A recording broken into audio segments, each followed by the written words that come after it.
Good morning, friends. Hello, hello. Good morning to you. Hope you're doing great this morning.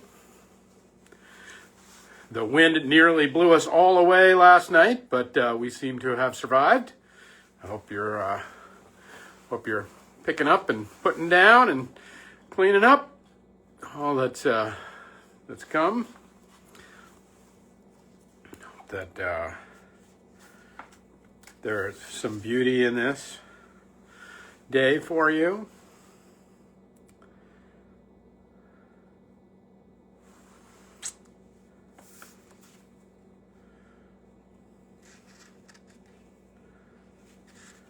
Good morning. Hey, Irene. Good morning to you. Glad you're here on this Tuesday.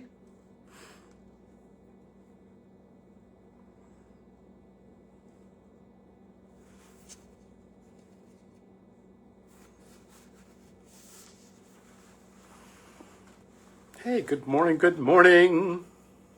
Everybody's doing grand today. Didn't get blown away.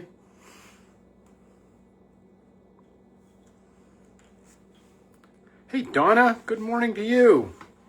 I was just thinking of you. I hope that you're just praying for you. Hope there's some goodness in your day and it's things continue to go well. So, good morning, everybody. Hello, hello. All right, friends, let's get going this morning. It is the 17th day of March on this 11/11, and it is St. Patrick's Day. Welcome. That of all the saints in all of Christendom, I do have a soft spot for St. Patrick. And I think we all do to one degree or another, just because there's so much fun associated around the St. Patrick's holiday. Everybody likes to see the Chicago River turn green. Like, nobody doesn't like that. There's all of the festival and the shenanigans surrounding it, and yet that Patrick and his journey. The reason he's actually one of my favorite of all time of the early saints is that largely Patrick is a living embodiment of what Winston Churchill said when he was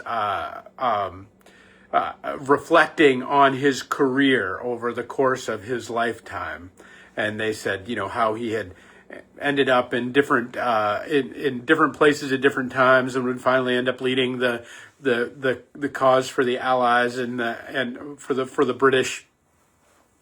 And when in being interviewed at the end of his life, he said, "The key to success is going from failure to failure without loss of enthusiasm." And if you look at Churchill's life, you can see that in it. But if you also look at Patrick's life, that too is a piece of it. That he is as a boy, he is taken as a slave, and he ends up as a slave, dragged off from England to Ireland, and he spends many years as a slave to an Irish lord. Finally, escapes back, hears the call and the cry, the call of Jesus to go back and evangelize the people of Ireland, and in doing so, he comes back to these profound stories and the profound miracles that we hear again and again and again and again of his journey in this world. All of all of those stories, of all of them, my favorite one is this one, and I've told it before, and maybe you've heard it, but it's the one I always like to come back to on this holiday. So Patrick is evangelizing the kings of Tara, the place where all of the kings come, the central seat of the Irish kings, and he's trying to convince them that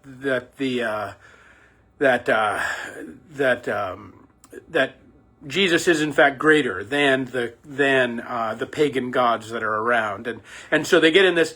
That one of the great stories is they get in this kind of wizards battle, like the kind of things happen that the king brings up his wizards, and the wizard calls upon his demons, and the wizard flies through the air. He rises up into the air, and as he rises up into the air, Patrick prays to God to say please show the king that who is greater, and the wizard immediately falls out of the sky and is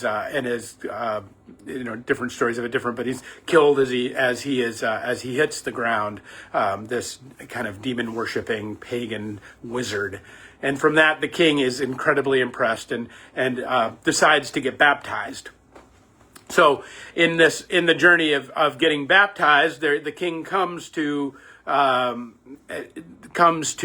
Patrick and says, "All right," and is kind of ready for the ritual. But Patrick's a little clumsy. He's not always the most agile guy, and he has a big shepherd's crook, his crozier, which is the big thing that the bishop carries. But he's also kind of got his things for the ritual, and he's kind of fumbling around. So he takes the staff of the bishop's staff and he drives it into the ground so that it will stay there, and he can hold on to it while he commits the ritual of baptism to the king.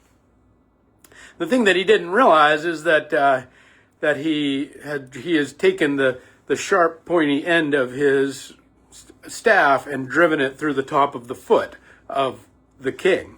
Now, the king, having seen the power that's at work here and not quite knowing how baptisms are supposed to go, and being, a good stoic druid king, doesn't say anything. He's just like, takes one on the chin, and Patrick kind of recognizes what's happened and conducts the baptism. And in recognizing what happened, he sees that his bishop's crook is driven through the top of the foot of the king, and he pulls it out and sets it in, and then the king sits and he heals the foot of the king. And so it is the miracle not only of the conversion of the winning of the wizard's battle, of the conversion of the king, even of the healing of the king, but this wondrous way in which all of it is wildly because not of Patrick's perfection and not because of his great capability, but simply because of his faith and willingness to follow his call. Like, that's the thing. That from slavery, he is called back to the people of Ireland to bring them out of their own slavery, the slavery that they to the demons of the pagan gods, and so he in his own way becomes a harbinger of this wildly imperfect vessel, ready to take care of and minister to and heal the world. This little instance. All of these little pieces that string together, the way in which he defeats the wizard, he's cast down the evil. He steps into the rite of baptism and then heals the king in the act of baptism. Now, granted, he also is the one that inflicted the wound, but there is this sense of, I think, this pattern that we see in this ancient tale, which I think is a part of our own, is an invitation to our own journey and our own holding up of St. Patrick's Day in this era right now. That we're in a world surrounded by wizards. They are everywhere. There are people whispering tales. There are people flying around telling us all kinds of stories. There are people showing us their tricks, whether it's AI or whether it's flying cars or whatever it is that the little devils of technology are out there whispering away to us, and often breaking the end result being a breaking of human connection, a breaking of shalom, a breaking and separating of our being, even the very world at war, hurling missiles at each other as it is. This invitation to simply say, to cry out to the power that is greater than the wizards, and to simply expect their fall. And that when we do, to step into the healing of the world, to step into the healing of the King, to step into the healing of that which would lead us. You know, we've all got this little, we all got a little taint on us, don't we? We all could use a shower at some point or another these days, right? Like, I mean, in terms of the way we think, like, you know, like, oh, we can get that, or maybe in the way we feel, it's like, oh, maybe we're consumed with despair, or we're consumed with anger, or we're consumed with something. That we all could use the waters of baptism, and we could all use the healing of that earthy place of the feet where his staff impacted. That my favorite part of Patrick's story is not all of the wonders that he did, but it is the fact that all of the wonders that he did through a wildly imperfect vessel, and that they are not the wonders that he did at all, but that they are the wonders that God did through him. And that, friends, is the place that we are invited to. That is the living water that we are invited to drink of. That is the baptismal font in which we are invited to bathe. That is the love of God in Christ Jesus that we are invited to take up.